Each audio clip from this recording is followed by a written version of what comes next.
Hey traders, this is Cousin Vinny coming to you on Sunday the 29th with a quick video look at the week ahead. On Sunday night, futures are open. You can see that we're moving a couple of points off the close of Friday, which was 1312.50.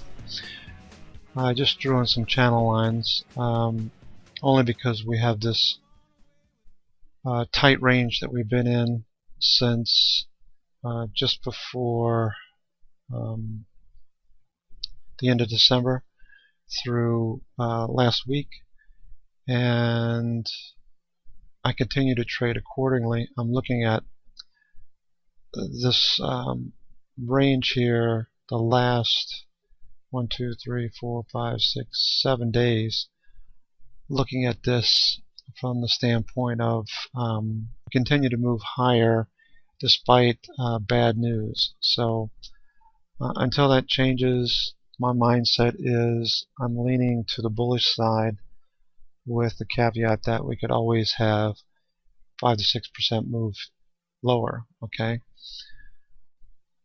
Considering earnings have been looking decent for the most part, I noticed KJ Trader and a few other people were mentioning that even though the earnings are good, they're guiding lower into 2012. But I'm still looking at this as a bullish market. We haven't broken down yet, and we continue to grind higher. Okay.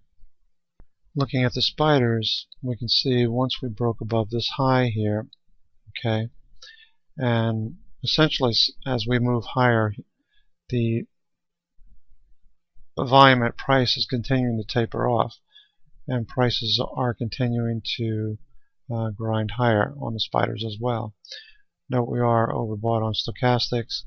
If we pull up the MACD, we can see that we are starting to level off here a bit.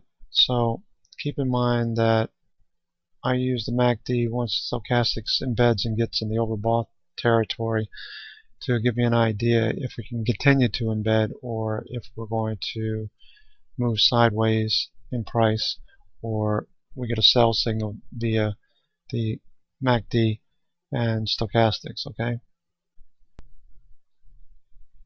Looking at the composite, the Nasdaq, we pointed out last week on Chartly, I posted a chart where we looked at this high here, okay, the volume at price tapering off, the vacuum above this level, and basically the all-time highs that we're approaching right now, and where we might go from here. Okay, I'm not saying we're going to continue to move higher. Obviously we're running up against the resistance, but if you look at this as a cup and handle, you can see a nice cup over since the 2007 high, and then the sell-off, a handle that basically formed from May, June, July, August, and now we're starting to move higher. If we move above this high, there's a very good likelihood, because of the lack of resisting volume, that we can continue to move higher, alright, and break out. I'm not saying that's going to happen, but it's something to definitely keep in mind on the monthly chart. Okay. If you look at the IWM on the weekly, the Bollinger Bands are continuing higher. The lower Bollinger Band is pretty much flat. There's not a lot to read in here, but do note the MACD is continuing higher on a weekly basis. Okay, the stochastics is embedded, but as long as the Bollinger Band, the MACD is continuing higher and starting to broaden this distance between the two, we can continue to see higher prices in the Russell shares. Note the volume here at price too, so keep that in mind. Look at the daily. We can see that level that we've broken above. The volume at price here had tapered off, and we got above the 200 period, and now we're continuing to move higher. Keep that in mind. Note this, my chart slipped. The shorter term period averages are all pointing higher. They're all moving through the 200, which is this red line right here. Bollinger Bands are starting to slightly move farther apart.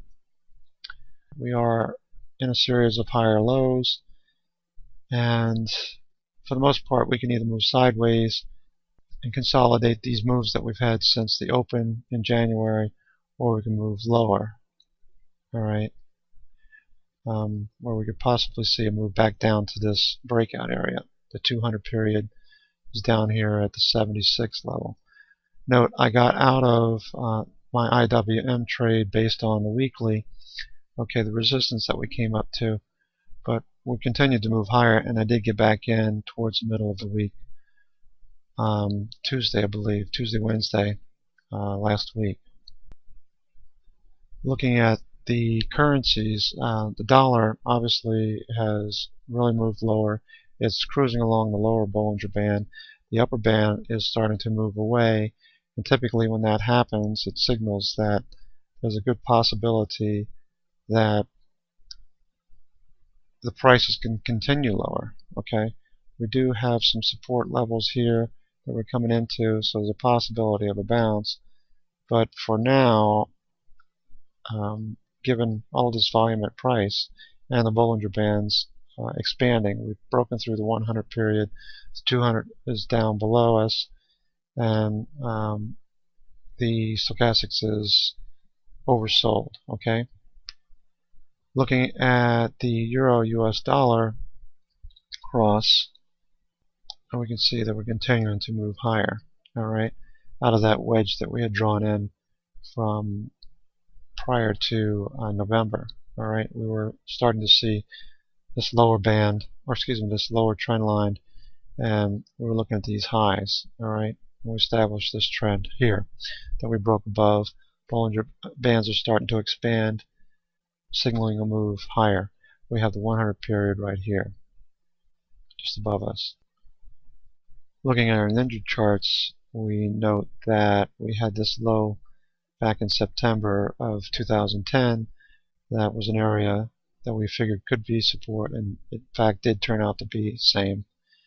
Alright, we had this downtrend that we broke above, and now we're continuing higher. We're above this level of resistance. With the currencies moving lower, the dollar that is, we could see this continuing to move higher, the euro, into February. Watching DBV, this is what Stephen Place uses for to follow the carry trade. As long as we continue to move higher, that's good for equities. Okay, you can also look at the Aussie US dollar, which also gives you an indication that gold could continue to move. So if we look at this resistance here, point and figure resistance of 1816, we can look at our point and figure chart and we can see it right here. Okay, that was back in 2011, 1816. So that's where we started that downtrend, and we're coming back up to that level. We broke above this resistance here at 1727 and starting to move higher. Notice that the 20 period is turning higher and about to cross over with the 50. So keep an eye on the Aussie US dollar cross and your gold trades that we have in the room. Okay, this looks like we could get a nice run in gold back up to these highs here before too long. All right,